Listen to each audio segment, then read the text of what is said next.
Тарбағатай түбіндегі Елеке сазы шатқалында қазба жұмыстары жалғасуда. Бұл біздің дәуірге дейінгі 7-ші мыңжылдықтың скиф алтындары.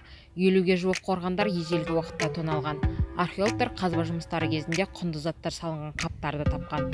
Олардың пайымдауынша тонаушылар әлденеден қорқып, қапшықты жасырып кеткен. Алайда қайта келіп қазба байлықты алып кетпеген. Міне сол кездегі байлық бізге сақталып жетіп отыр. Биылғы жылы сол әлгі облыстық үлкен бағдарламаның аясында жұмыстарды бастап кеттік. Соның алғашқы енді жемісі, нәтижесін біз көріп отырмыз. Көптеген біздің ерамызға дейінгі 8-ші ғасырға жататын заттар табылып жатыр. Шығыс Қазақстан облысы әкімі Даниал Ахметов алтын қазананың орнына барып қайтты. Қазірдің өзінде зерттеу барысында атылған қорым қазынан бірқатар көне медициналық құралдар табылған. Биыл Ұлы дала алтындары көрмесі Стамбул қаласында ұйымдастырылып отыр. 2020 жылы Англия елінің көрмелеріне жеткізу жоспарлануда. Бабаларымыз жерді біліп, кең байту жұмысын біліп, соншама шеберлік болған.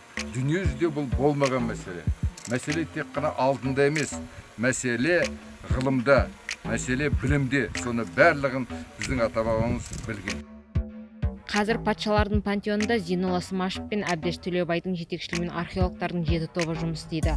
Тонаушылар қалдырған қазынадағы ең құндысы Еуразия кеңістігіндегі мүйізі алтын сымнан өрілген жалғыз бұқаның бейнесі.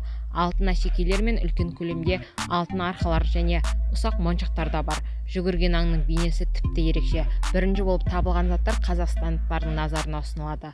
Содан кейін экспозиция Еуропаға жіберіледі.